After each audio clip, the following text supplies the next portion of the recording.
히말라야 고원지대에 라다크라고 하는 지역에 살고 있는 사람들에게 오랫동안 전해 내려오는 속담 같은, 격언 같은 이야기가 있다 그래요. 그게 뭐냐면 호랑이의 무늬는 밖에 있고 사람의 무늬는 안에 있다, 이런 말이 있다 그래요.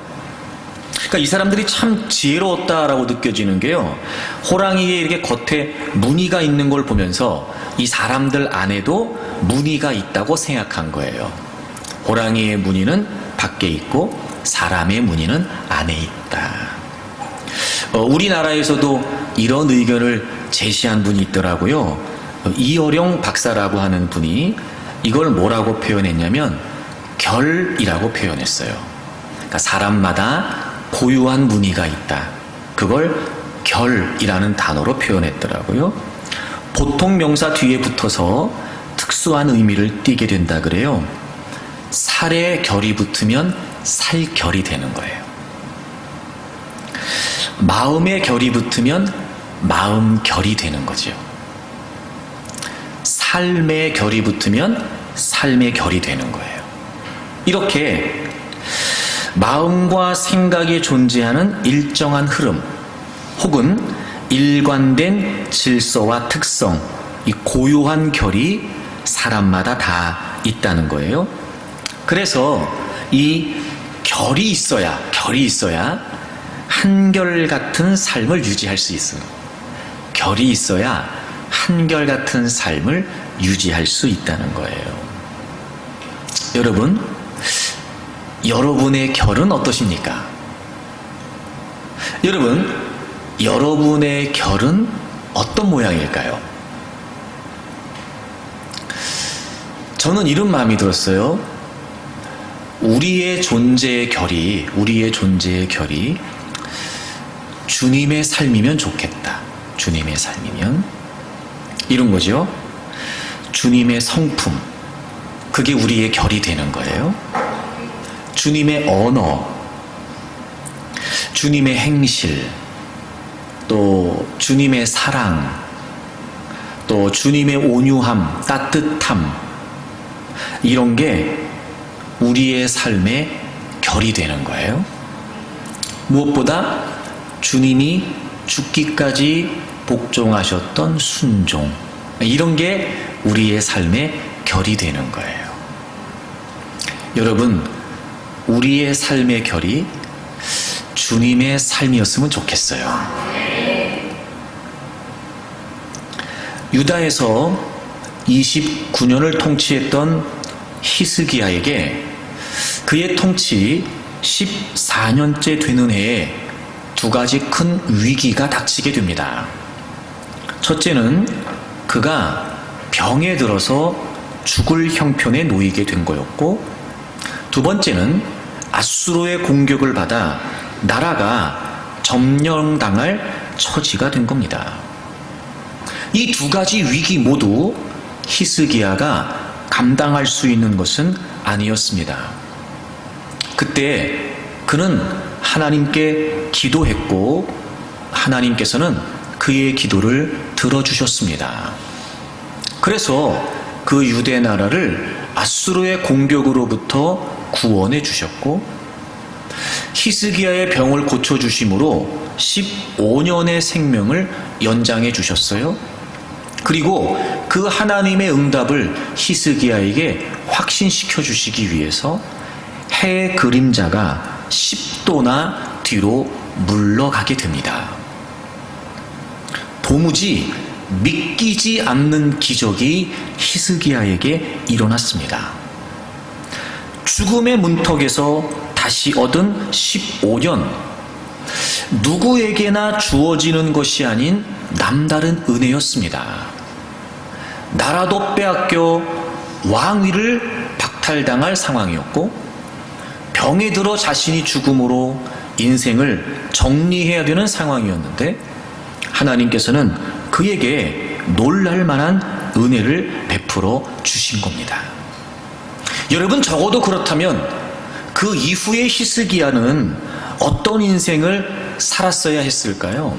이런 뭐 뻔하지 않습니까? 나라가 멸망할 위기에 있었어요. 왕이 무슨 소용이 있겠습니까? 그런데 하나님이 아수르의 공격으로부터 그들을 구원해 주셨어요. 그러니까 계속해서 왕위를 이어갈 수 있게 하신 거잖아요. 특별한 기회지요, 여러분. 또 죽을 병에 걸려 이제는 생을 마감해야 되는 시점이었는데 하나님이 그의 병을 고쳐주셨고, 그래서 15년의 생명이 연장됐어요. 소위 말해 덤으로 15년을 산 거예요. 그러니 여러분, 당연히 이건 뭐겠어요? 특별한 기회였을 거예요. 그에게 놀라운 은혜가 주어졌다는 건 분명히 히스기야에게는 특별한 기회였다는 겁니다. 그런데 그 이후 그의 15년의 삶의 결과가 너무나 비극적이었습니다. 마치 이렇게 놀라운 은혜를 베풀어 주셨던 하나님의 역사가 무색하리만큼 말이죠.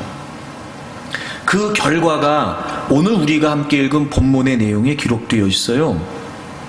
하나님께서 이사야를 통해 히스기야에게 말씀하십니다. 6절 말씀의 내용은 뭐냐면 그 유대 나라가 바벨론에 의해 멸망할 것이라는 말씀이고, 7절의 말씀은 그들의 후손들, 그들의 다음 세대가 바벨론의 포로로 끌려갈 것이라고 하는 말씀입니다.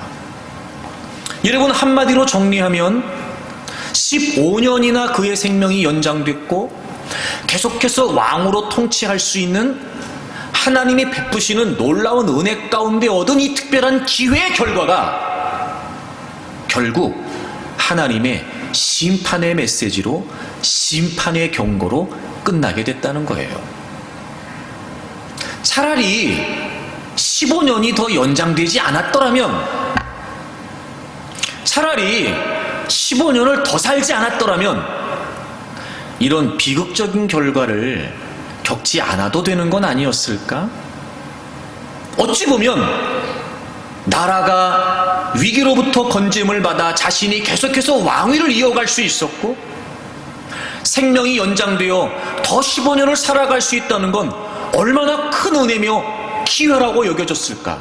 하지만 지내놓고 난 결과가 차라리 살지 않는 편이, 차라리 그 15년의 시간이 없었던 것이 나을 뻔했다 싶다면, 과연 여러분, 그에게 주어진 15년의 연장된 삶이 무슨 의미가 있겠습니까? 사랑하는 여러분, 이제 어느덧 2019년도 보름 남짓, 열흘 남짓 남았습니다. 물론 우리는 지금 살아있으니까 그래도 사는 게 낫지 라고 말하겠지요. 그래서 2019년을 살았습니다. 결과는 어떤 것 같습니까? 여러분들 한 해에 남은 결과는 어떠십니까? 우린 또 이제 새로운 2020년을 맞이하게 될 겁니다. 그래요. 웬만한 사람 같으면 소망을 품고 희망을 품겠죠. 좋습니다. 그렇게 2020년을 기대 가운데 시작할 수 있을 겁니다.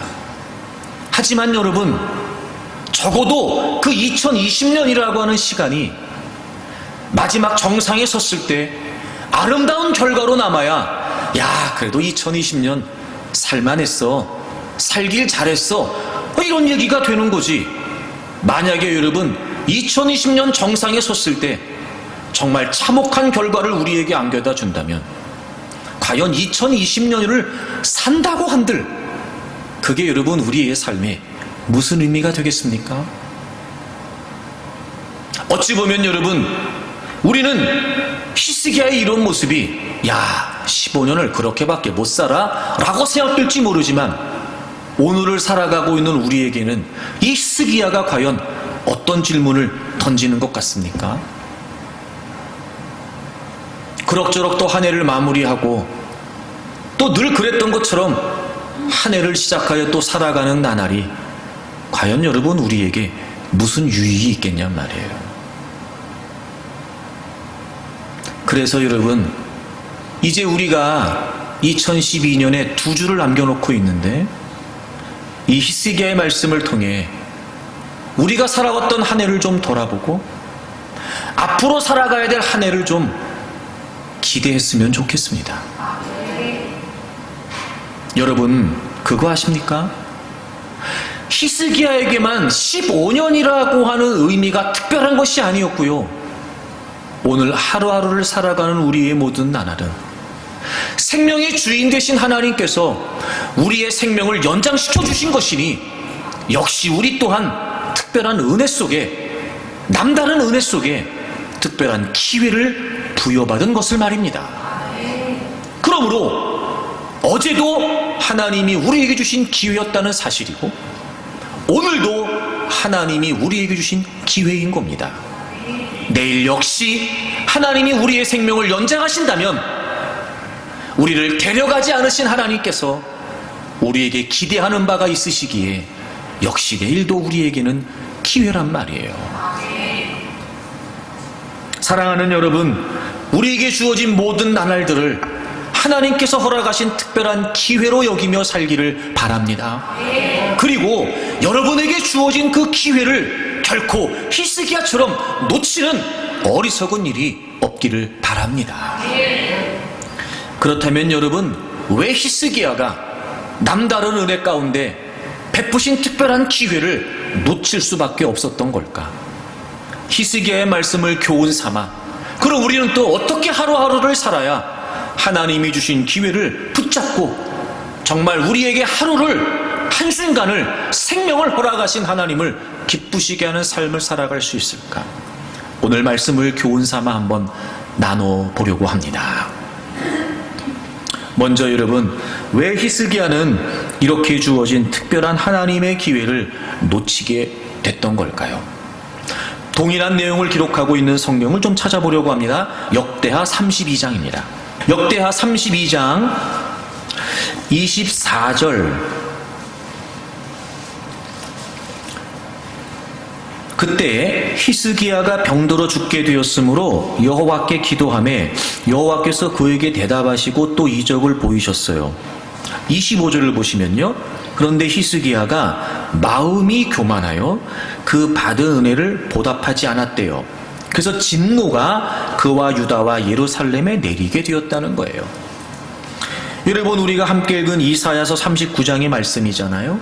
제가 서두에 드렸던 내용을 두 구절에 정확히 요약하고 있어요. 지금 히스기야가 병들어 죽게 됐고 그가 하나님께 기도했을 때 하나님이 응답하셨어요. 그런데 히스기야가 받은 은혜를 보답하지 않았답니다.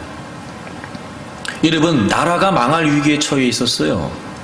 당연히 자기는 왕권도 빼앗기는 거죠. 근데 하나님이 건져주셨잖아요. 그래서 계속해서 15년을 더 왕으로 통치할 수가 있었어요. 뿐만 아니라 그는 곧 죽어야 했어요. 여러분, 이런 거잖아요. 만약에 의사가 당신 이제 얼마 안 남았습니다. 그러면 일말의 가능성이라도 품을 수 있죠.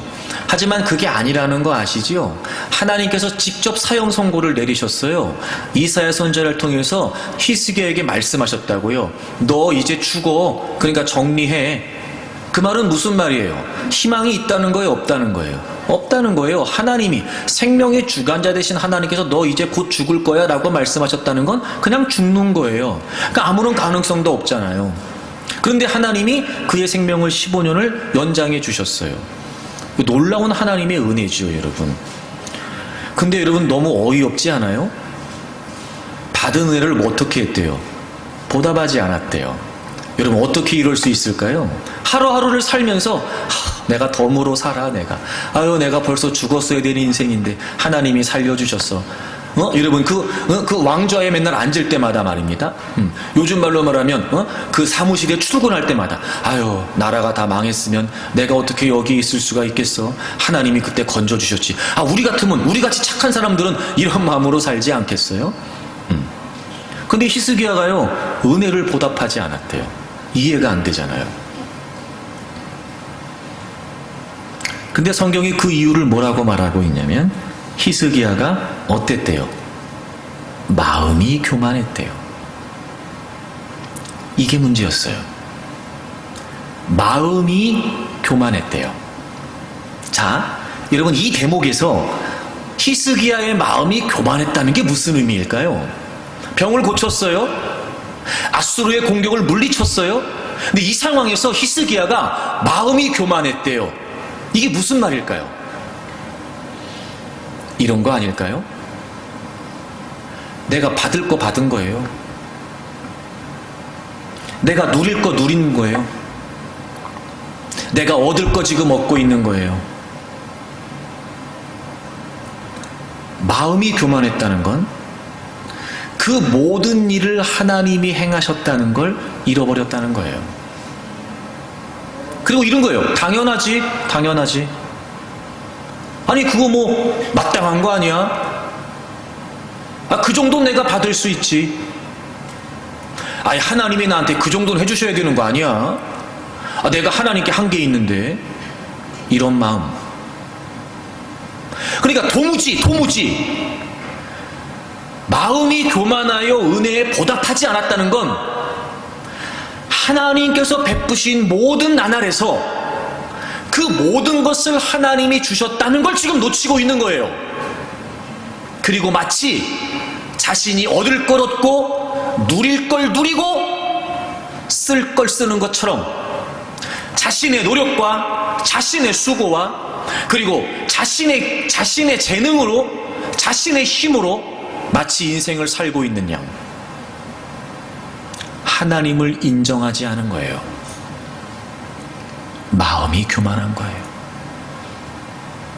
여러분, 왜 히스기야가 하나님이 베풀어 주신 놀라운 기적 속에 이 남다른 은혜를 경험했음에도 불구하고 그에게 부여하신 특별한 기회를 놓칠 수밖에 없었을까? 그는요, 마음을 놓친 거예요. 마음을 놓친 거예요, 지금. 여러분, 우리가 그럴 수 있습니다. 아니 어떻게 사는 게 당연합니까, 여러분? 생명의 주인 되신 하나님께서 오늘도 나에게 생명을 연장해 주셨으니 내가 사는 거지. 만약에 우리가 여러분 아침마다 눈을 뜨는 걸 당연하다고 여기고 아침마다 눈을 뜰 때마다 마땅하다고 여긴다면 그 역시 교만한 마음 아닐까요? 아무리 고된 하루를 살아도 아무리 지친 하루 일과를 보냈다 하더라도 무사히 마치고 여러분 잠자리에 드는 거 당연한 거 아닙니다. 그게 어떻게 마땅한 일입니까? 힘겹다는 걸 어쩔 수 없었고 그래서 그 하루를 보내면서 피곤하고 곤고했던 건 사실이지만 그럼에도 그나마 하나님께서 돌보셨고 지켜주셨고 이끄셨기에 하루를 마무리할 수 있는 거 아니냔 말이에요. 근데 그게 어찌 당연합니까? 여러분, 일을 한다고 해서 다 그만큼 수입이 주어집니까? 그런 거 아니에요, 여러분. 내가 나름대로 잘 먹고 잘 입는다고 건강이 유지되고 인생이 유지되겠습니까? 그럴 리가 없어요, 여러분. 점점 여러분 세상이 얼마나 각박해지고 얼마나 위험해지고 얼마나 흉흉해지는지 아시죠, 여러분? 그런데 여러분, 우리가 하루하루를 살고 있다는 거 그게 어찌 당연합니까? 그건 당연한 일이 아니에요. 우리에게 주어진 모든 나날에서 우리가 살아가고 있는 삶의 일거수일투족을 당연하게 마땅히 여기는 거, 그거 교만한 거예요, 여러분. 하나님이 살게 하셨고 하나님이 공급하셨고 하나님께서 도와주셨어요. 그리고 우리가 오늘도 사는 겁니다. 그러니 여러분, 우리가 아침마다 눈을 뜰 때 하나님, 오늘도 제가 눈 떴네요. 하나님, 오늘도 또 저에게 하루를 연장해 주셨군요. 하나님 감사합니다. 오늘도 은혜로 삽니다, 제가. 하나님, 제가 어떻게 오늘 하루를 하나님이 주신 기회로 여기고 하나님의 뜻을 따라 살아갈 수 있을까요? 하나님, 저 오늘도 좀 도와주세요. 여러분, 하루를 마치고 잠자리에 들면서 하나님, 오늘 하루 힘겨웠는데 그래도 이렇게 또 하루를 마무리하네요. 하나님, 오늘 하루 정말 벅찼는데 그래도 내일을 기대하면서 오늘 밤잠을 이루게 됩니다. 하나님 감사합니다. 하나님이 도와주셨습니다. 여러분, 이게 마땅한 일 아니겠어요? 만약에 우리가 그 의식을 지금 잃어버리고 있다면 지금 우리는 마음을 놓친 거예요. 그러니 여러분, 마음을 놓치면 기회를 놓칠 수밖에 없단 말이죠. 여러분, 이해가 되지 않는 게 뭐냐면요, 어떻게 이런 일을 겪고도 마음이 교만할 수 있을까? 그쵸 여러분, 놀랍지 않아요? 어떻게 이런 일을 겪고도 마음이 교만할 수 있냐고요. 자기가 지금 살 걸 살아요 여러분. 아니 그 왕의 자리에 앉아있는 게 지금 앉아있을 걸 앉아있냐고요 여러분. 근데 어떻게 이러면서도 마음이 교만할 수 있을까? 의문이 생겼어요. 그래서 그 앞절을 보면서 제가 한 가지 깨달음이 있었어요. 여러분, 24절 뒷부분에 보시면 여호와께서 그에게 대답하시고 또 이적을 어떻게 되어 있어요? 보이셨다, 이렇게 되어 있어요. 자 여러분, 저를 보세요. 보통 하나님께서 이적을 행하셨다 이런 표현이 많아요. 하나님께서 하나님의 일을, 큰 일을, 혹은 하나님께서 기적을 행하셨다 이런 표현이 많은데, 오늘 성경은 보니까 하나님이 이적을 보이셨다는 거예요. 보이셨다. 그럼 여러분, 이 하나님께서 이적을 보이셨다라고 하는 이 표현 속에 담겨져 있는 의미가 뭘까? 저는 이게 저에게 깨달음이었어요. 이런 거예요 여러분. 하나님께서 이적을 행하셨다라고 하지 않고 하나님께서 이적을 보이셨다라고 말하셨던 건, 그 이적을 통해 하나님은 하나님을 보여주고 싶으셨던 거예요. 그것을 행하신 분이 하나님이시잖아요. 죽을 병에서 고쳐주신 것도 하나님이시고, 도무지 유대 나라가 감당할 수 없는 아수르의 공격으로부터 그 이기게 하신 것도 하나님이시란 말이에요. 그러니까 하나님께서 그 이적을 행하셨는데, 하나님의 의도는 뭐였냐면 그 이적 속에서 히스기야가 하나님을 보기를 원하셨던 거예요. 분명히 히스기야는 하나님의 이적을 봤습니다 여러분. 자신의 몸이 고침을 받았잖아요. 아수르가 물러갔잖아요. 분명히 봤어요. 게다가 하나님께서 그 응답을 확실하게 하시기 위해서 해의 그림자가 10도나 뒤로 물러갔다니까요. 지금 이런 말도 안 되는, 믿기 어려운 하나님의 이적을 히스기야가 봤어요. 근데 뭘 놓쳤냐면 그 이적 속에서 하나님을 놓쳤어요. 이적은 봤는데 하나님은 보지 못한 거예요. 역사는 봤는데 그 역사를 행하신 하나님은 보지 못한 거예요. 이제 히스기야의 생각 속에, 히스기야의 시각 속에 하나님이 안 계신 거예요. 이적만 남았어요. 내가 다시 산다, 내가 지금 여전히 왕이다, 이것만 남았습니다. 하나님이 원하시는 건 뭐냐면요, 하나님이 행하시고 하나님이 역사하시고 베푸시는 모든 은혜와 기적 속에 하나님은 하나님 자신을 드러내 보여주시기를 원하시는 거예요. 그러므로 우리는 이적을 보면서 뭘 봐야 돼요? 누구를 봐야 돼요? 하나님을 봐야 돼요. 감사할 수밖에 없는, 정말 하나님의 은혜로밖에 고백할 수 없는 그 삶의 모든 상황 속에서, 형편 속에서 우린 누구를 봐야 돼요? 하나님을 봐야 돼요. 근데 우리는 하나님께서 행하셨다고 말하면서 하나님 보이지 않고 남는 결과만, 그 속에 있는 나만 보이는 거예요. 그리고 하나님을 놓쳐요. 여러분, 왜 이런 엄청난 믿기지 않는 기적을 경험했음에도 불구하고 히스기야가 마음을 놓쳤던 걸까? 하나님을 놓친 거예요. 하나님을. 그러니 여러분, 은혜에 보답하지 못한 거예요. 그 일을 행하신 하나님을 놓치니까 그 일만 보이고 결과만 보이지, 그 일을, 그 어마어마한 일을 행하신 하나님을 보지 못하니까 마치 당연하게, 마치 내가 누릴 걸, 얻을 걸 얻는 양 마음이 교만해지기 시작했고 은혜에 보답하지 않았다는 거예요. 여러분, 이게 우리의 정말 아킬레스건이에요. 형편이 다급하고 상황이 어렵고 더 이상 내 삶을 이어갈 수 없을 것 같고, 아니 살고 싶지도 않고, 그러고 답답하고 막 암흑 같은 여러분, 그런 현실의 삶에서 막 하나님의 은혜를 구해요. 끝나지 않을 것 같은 터널 속에서 하나님께서 끝을 보게 하시고, 도무지 한 줄기 빛도 들어오지 않을 것 같은 그 암흑 속에서 하나님은 우리에게 빛을 비춰주셨어요. 근데 우리는 그 그게 전부예요. 그냥 나아진 게 좋은 거예요. 내 형편이 이전보다 좋아진 게 그냥 좋은 것 뿐이에요.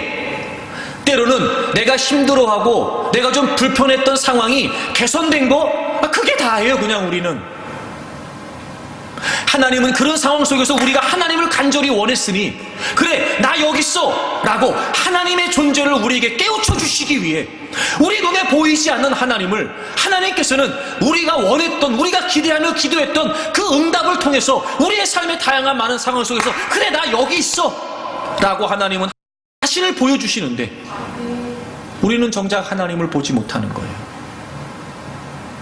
마음이 교만해지지요. 그 순간은 내가 원했던 게 이루어졌고, 그 순간은 내가 기대했던 상황이 이루어졌으니 감사하다고 하겠지요. 하지만 사실 우리는 하나님은 놓치는 거예요.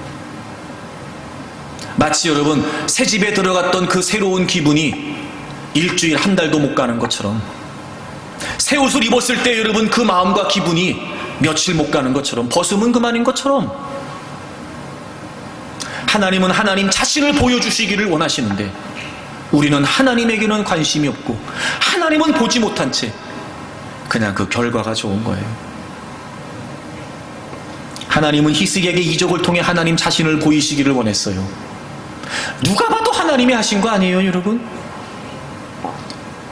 그런데 히스기야는 하나님을 놓쳤어요? 마음을 놓쳤어요? 기회를 놓쳤어요. 여러분, 우리에게 주어진 하루하루의 나날이 정말 하나님께서 우리의 삶을 연장해 주시고 그런 중에도 베푸신 은혜 속의 하루를 살아갈 수 있게 하셨다라고 하는 이 하나님의 기회라고 여기려면 하나님을 놓치면 안 돼요. 사랑하는 여러분, 여러분의 삶의 일거수일투족을 통해 저는 늘 여러분이 하나님을 찾을 수 있기를 바라요. 하나님을 볼 수 있기를 바라고 하나님을 발견할 수 있기를 바라요. 결코 하나님을 놓치지 않아야, 절대로 하나님을 놓치지 않아야 우리에게 주신 삶을 통해 하나님의 기회를 얻을 수 있어요. 왜 우리가 자꾸 그러면 하나님을 놓치는 걸까요?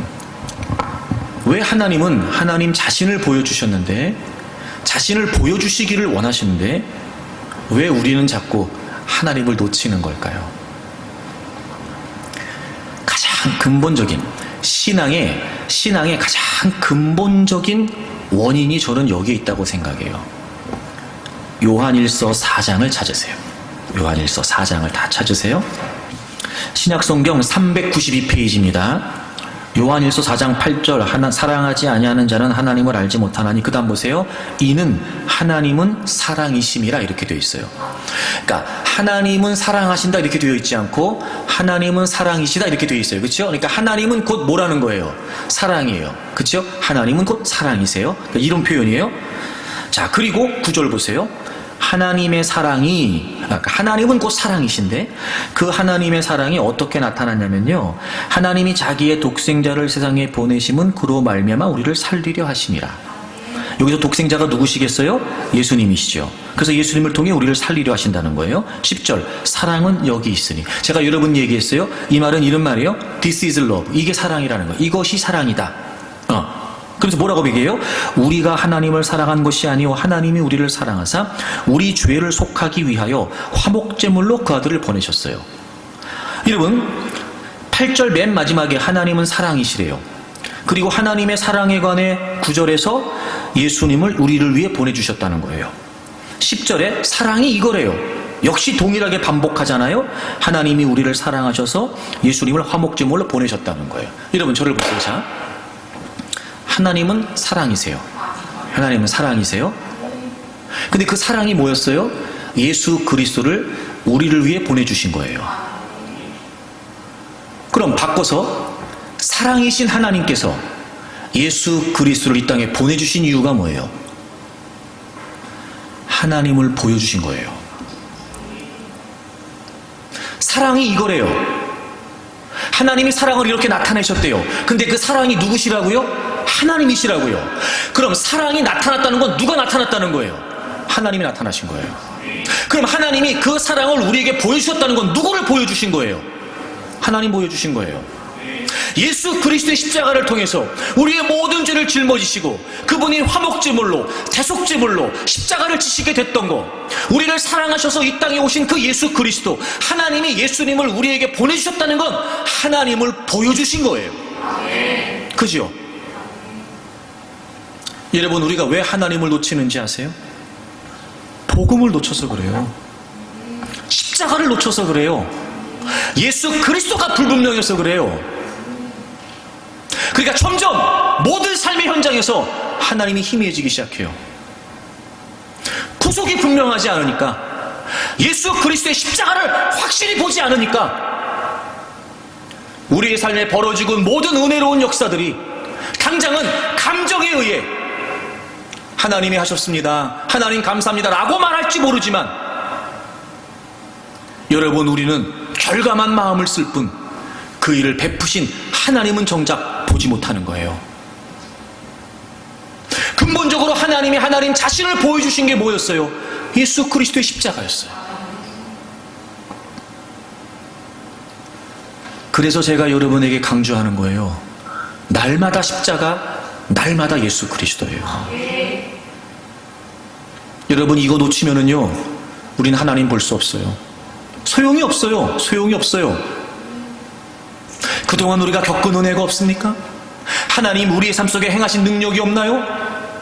누가 봐도 하나님이 하신 일인데? 그런데 우리는 하나님을 자꾸 놓치잖아요. 왜요?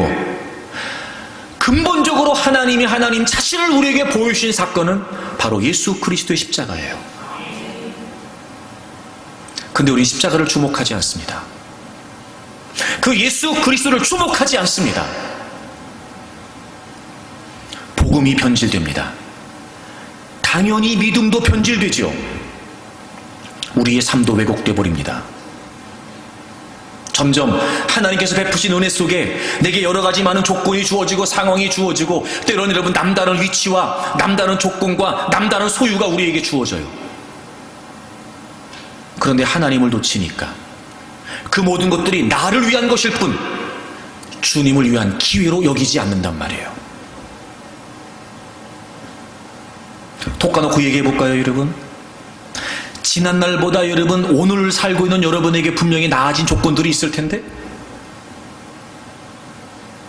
솔직히 말해 우리는 여전히 어렵다고 말하지만 더 쓰니까 어려운 거 아니에요? 그만큼 여러분 소비가 늘어난 거 아니냐 말이에요. 그렇게 말하지 말고 객관적으로 냉정하게 살펴보세요. 지난날에 비해 지금 내가 얼마나 상황과 조건이 나아졌는지. 그런데 여러분, 그래서 그 모든 것들을 하나님 베푸신 은혜라고 여겨 정말 주님을 위한 기회로 삼고 있습니까? 우린 여러분, 그거 우리가 누리는 거 당연하다고 생각해요. 왜 제가 이렇게 얘기하냐면, 더 누리려고 발버둥 치니까. 네? 그 세상의 달콤한 맛을 봤으니까.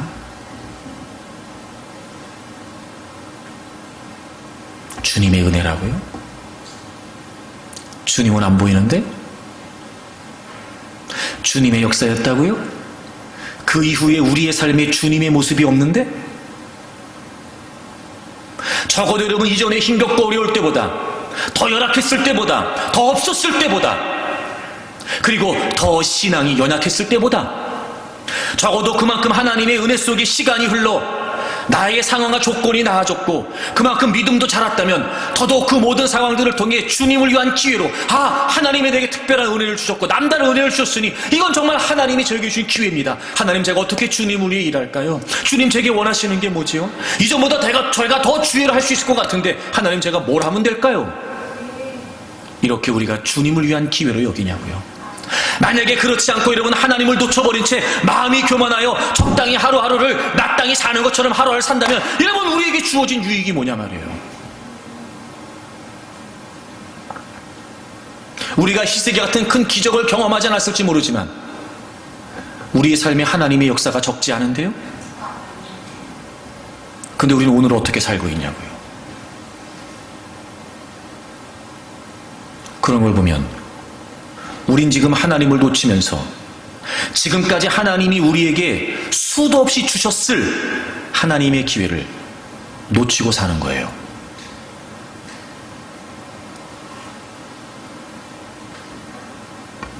여러분, 올 한 해가 어떠셨습니까? 그럼 여러분, 그냥 또 내년이라고 한 한 해가 우리에게 주어져 살면 되는 겁니까?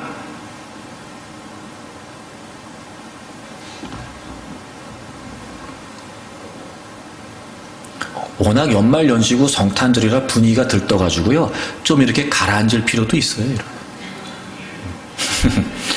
그죠?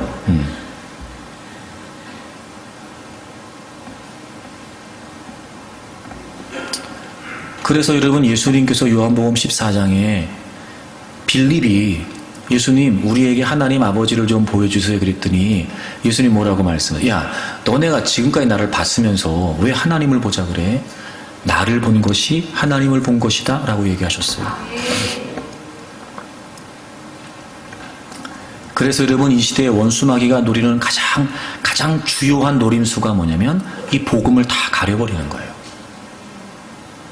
여러분, 우리가요, 교회를 출입하면서 그리스도인이라고 말하면서 정말 우리의 모든 삶의 현장에서요, 십자가 다 잊어버리고 삽니다. 원수마귀가 그렇게 만들어버렸어요.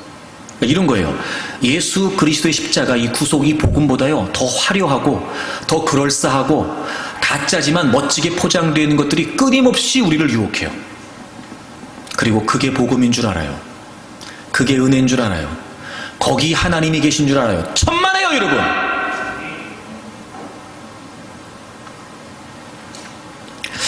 고린도후서 4장을 찾아보실까요? 먼저 6절을 보세요. 어두운데 빛이 빛이라 말씀하셨던 그 하나님께서, 어두운데 빛이 빛이라 말씀하셨던 하나님, 그러니까 창조주 하나님이시잖아요.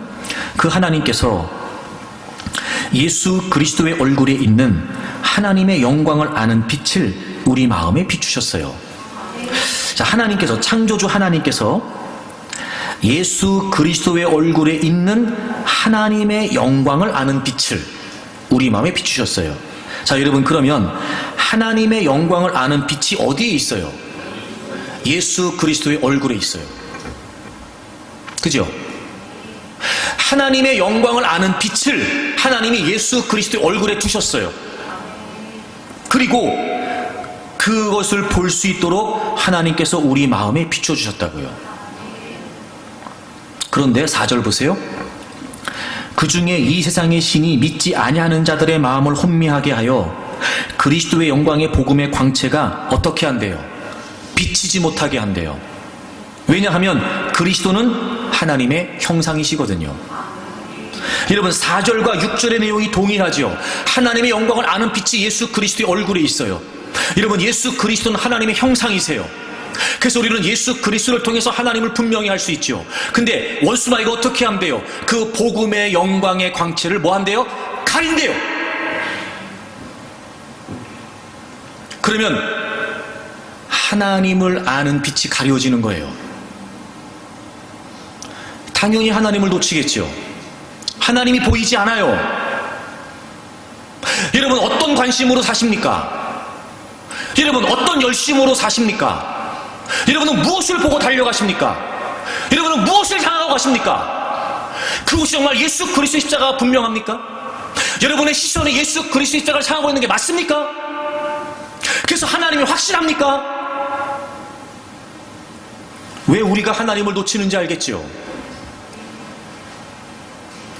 그러니 분명히 우리가 살아가는 모든 나날은 하나님이 우리에게 원하시는 바가 있으시고 하나님이 우리를 통해 펼쳐가실 하나님의 뜻이 있는 기회임에도 불구하고, 그래서 하나님은 끊임없이 우리의 삶 속에서 하나님 자신을 확인시켜 주시기 위해 다양한 많은 역사들을 베풀어 주시는데, 그럴수록 우리는 더 하나님이 분명해지고 하나님이 확실해지고, 그래서 하나님의 뜻을 따라 그렇게 살아야 되겠다고 마음을 먹어야 되는데 이제 점점 우리는 그렇게 안 되는 거예요.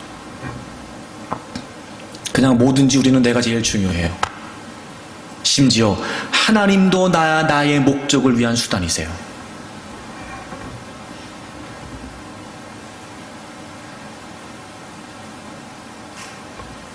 하나님을 놓치면 마음을 놓쳐요.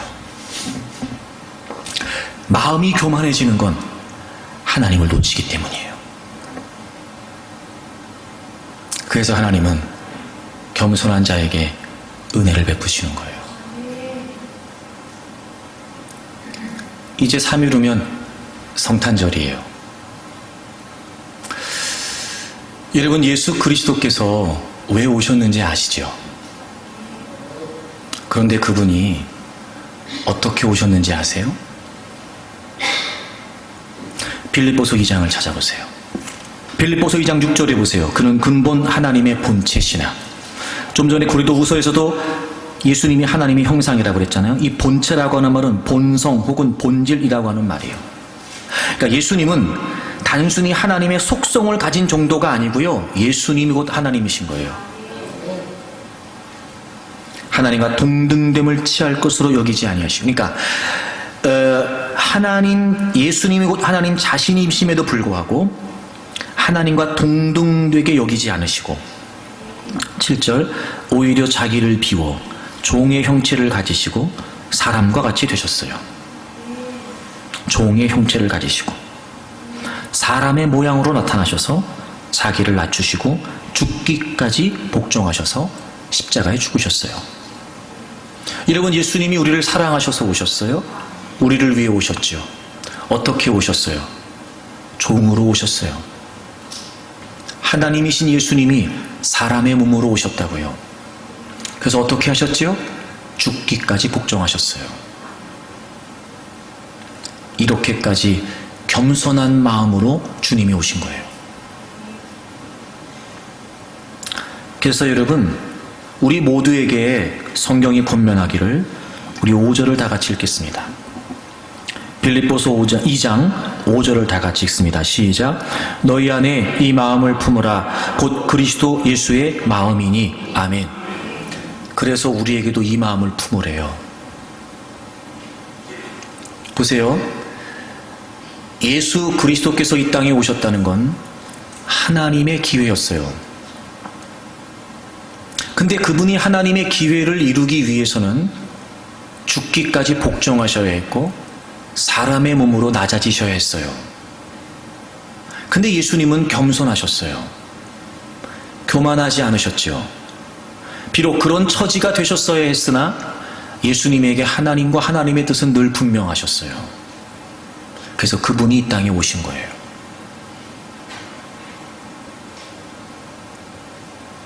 그리고 예수님께서는 그 하나님의 기회를 이루시잖아요. 우리도 동일해요, 여러분. 너희 안에 이 마음을 품으라. 곧 예수 그리스도의 마음이니. 무슨 말이에요? 마음을 놓치지 말라는 거예요. 하나님을 놓치지 말라는 거예요. 예수님께서 그렇게 하셨던 것처럼 겸손한 마음을 놓치지 말고 기회를 주신 하나님을 놓치지 말고 우리 역시 그렇게 하라는 거예요. 너희 안에 이 마음을 품으라. 여러분, 우리의 삶의 결이 이 주님의 마음이었으면 좋겠어요. 여러분, 우리의 삶의 결이 이 주님의 겸손이셨으면 좋겠어요. 우리의 삶의 결이 이 주님의 복종이셨으면 좋겠어요. 하나님은 우리가 살아가는 모든 나날에 하나님의 뜻을 이루어 가도록 기회를 주신 거예요. 여러분, 살 거 사는 거 아닙니다. 마땅히 사는 거 아니고요. 당연히 사는 거 아닙니다. 오늘도 하나님이 생명을 연장하셨으니까 사는 거예요. 제발 여러분이 살아가는 하루하루를 하나님의 은혜로 여기세요. 하나님의 기회로 여기세요. 그리고 하나님을 놓치지 않기 위해 힘쓰세요. 교만해지지 않도록, 여러분의 마음이 자고해지지 않도록, 만약에 그렇다면 지금 우리는 하나님을 놓치고 있는 거예요. 그러니 살기는 사는데 하나님의 기회는 다 놓치고 사는 거죠. 살아온 나날이 무슨 의미가 있으며 그에게 앞으로 살아갈 나날들이 무슨 의미가 있겠습니까? 사랑하는 여러분, 늘 마음을 붙드세요. 어떻게든지 하나님을 놓치지 않기 위해 힘쓰세요. 주님이 사셨던 모습을 기억하고 주님의 마음이 제 삶의 결이 되고 주님의 겸손이, 주님의 언어가, 주님의 순종이 제 삶의 결이 되기를 원합니다.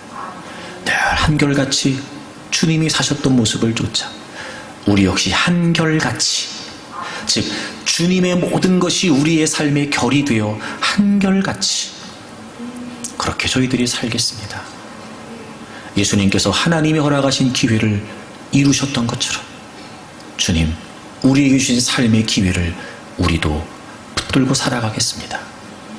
하나님, 우리를 좀 써주십시오. 한 해를 이 말씀을 통해 여러분 잘 성찰해 보십시오. 다가올 한 해 또한 그저 우리에게 새해가 주어진다고 우리가 사는 게 아니고 그 역시 하나님이 우리에게 주신 기회로 여기고 하나님을 놓치지 않고 하나님을 위해 살아가는 저와 여러분이 되기를 바랍니다.